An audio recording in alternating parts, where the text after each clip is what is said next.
Hi from me and Big Ken. Yes, this is the name of this plant, aka my co-host for this week's YouTube video. In this week's video, I'm really excited to share a bit more of an informal kind of Q&A video where I am going to dispel some myths around Instagram. I asked on Instagram last week what some of those tips and what some of the advice that you see shared about Instagram all the time. Things like you should be posting to stories every day and you should engage with your followers 15 minutes before you post a post to prime the algorithm so that you do better when you actually come to press publish on your post. And you should only post hashtags within the caption of your post because that is the best way to get reach, etc. So in this week's video, I'm going to do a kind of true versus false, fact versus fiction. Hopefully I'm going to bust some myths for you and give you the truth about some of those myths and tips and engagement hacks that I see shared on Instagram every single day. Just before I do, don't forget to hit the subscribe and bell button. And now let's answer tip question number 1. So should you post Instagram stories every single day? No, you shouldn't post Instagram stories every single day. Here's the thing, you can if you want to, but to be honest with you, the best way to approach Instagram stories, the best way to actually create Instagram stories that increase retention rate, i.e. keep people watching from the beginning to the end, is to share structured Instagram stories that have a really satisfying beginning, middle, and end. If you want to know any more about this, then check out this video after this one. But that is the best way to create really compelling Instagram stories. And for most people, it's not that feasible to create a nice, well-rounded Instagram story every single day. And in fact, what happens when you're trying to post to stories every day is that you end up posting quite a random assortment of photos and videos to Instagram stories. This isn't engaging for the person on the other side of the phone, i.e. your audience, your followers. So I would say to give your audience, to give your followers the best experience, post less to Instagram stories 4 or 5 times a week and make sure that the stories you do post are really well structured and actually thought out in a little bit more detail. So one of the other questions I got a lot was, should you only post hashtags within the caption of a post versus posting them as the first comment? Here's the thing, there is no right or wrong. And if anyone is telling you that there is a right way to do it, it's because they have done a test and they have seen a certain result on their account. There's so many factors that come into play that dictate whether hashtags work well or not, that it's just, there cannot be a catch-all. There is not a one right way to use hashtags, really. What I would say to you is experiment, mix and match. 1 week post the hashtags within the caption and the next week post the hashtags as the first comment and see how your posts perform. I have seen posts do incredibly well that have the hashtags posted as the first comment beneath that post. So experiment, test and learn, see for yourself what gets you the best results. Don't listen to anyone that is saying, out and out, this is the only way to do it, because there isn't only one way to do it when it comes to hashtags. Just experiment and see what works best for you. Okay, so another question I got, which I've seen shared on Instagram a lot at the moment, is that leaving a break between your Instagram stories and then coming back with an Instagram story that has a poll sticker within the first slide is a great way to suddenly skyrocket your engagement with your followers.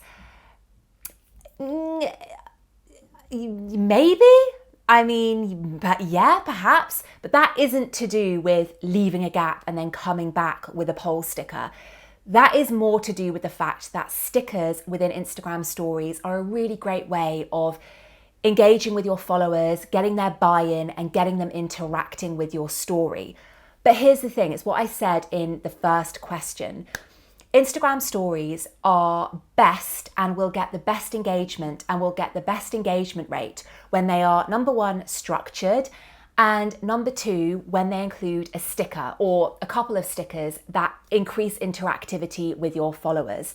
So I would say don't think about anything tactical like, oh, I'm going to leave a gap and then I'm going to share a story with a sticker on the first slide. Just approach your stories with, okay, I'm going to share 4 Instagram stories a week. They're going to be really well structured, have a beginning, a middle, and an end. And for some of those stories, I might open the story with a poll sticker to get people interacting, or I might wrap up the story with a poll sticker at the end with my call to action. Poll stickers do increase engagement, but if your Instagram stories are not structured, if they're sporadic, if they're all over the place, Instagram stories won't really benefit you. They only work really well when coupled with really lovely, well-structured Instagram stories. So another couple of questions I got was around how to share Instagram Reels to your grid in a way that still keeps your overall aesthetic so that they still fit in with your grid. And a similar question was, is it a bad thing or a good thing to not publish your Reels to your grid and just have them published on the Reels feed on your profile? So my answers to those is there isn't necessarily anything wrong with not posting Reels to your main grid. You can just post them to your Reels feed and remove them from your grid. Instagram hasn't said that it's detrimental to not have them on your grid. And I know a lot of accounts that still get really great results when they don't have them published to the grid. So again, I would just experiment, maybe test with a couple of different Reels, having them in your profile, in your main grid, not having them in your main grid. Basically, I wouldn't worry too much either way. Now, if you're thinking about how can I share them to my grid and still keep my overall aesthetic, that really comes down to just being smart with your cover images.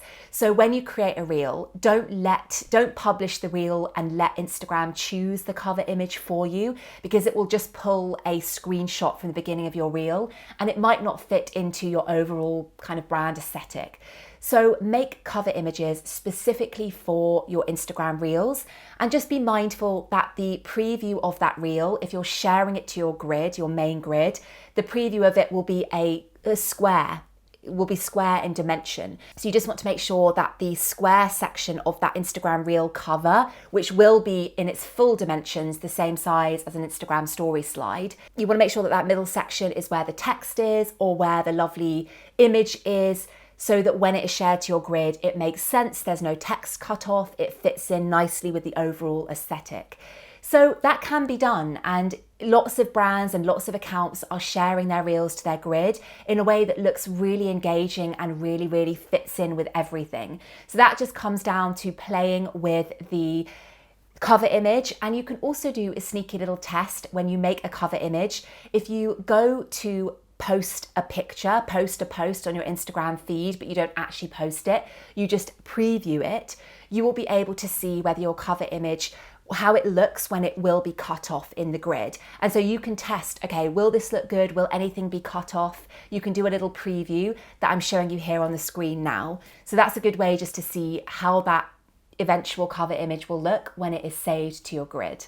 And if you do want to remove a Reel from your grid after you've posted it so that it doesn't appear in your main feed, but it just appears in the Reels feed, really simple to do. You just go to the Reel in question, hit the three little buttons on the top right of the Reel, and then click the remove from profile little option there. Another question I got was, do Reels increase your followers? Yes, Reels can increase your followers. And that's because Instagram is really pushing Instagram Reels at the moment. They really want people to make them. They really want people to consume them. Lots of people are experiencing great reach and as a result, great growth, because Instagram picks up certain Reels in the algorithm, pushes them to lots of people, and by proxy that then gets you in front of lots of people, and lots of people hit follow because they like what they see. I've seen this with a Reel of my own. This one here that I made about carousel posts and using the ADA framework, that got picked up in the algorithm about 10 days after I posted it. Now it has got 117,000 views, and as a result of that, I had a big spike in followers of around 600 or 700 followers. Now, the great thing about Reels is that they're not just going to necessarily increase your follower growth, but they're also a really great format to create to add personality to your brand and business. They're a really great way of building connections with your audience and demoing products and doing how-tos and tutorials in a really engaging way that sometimes other formats on Instagram just don't really allow.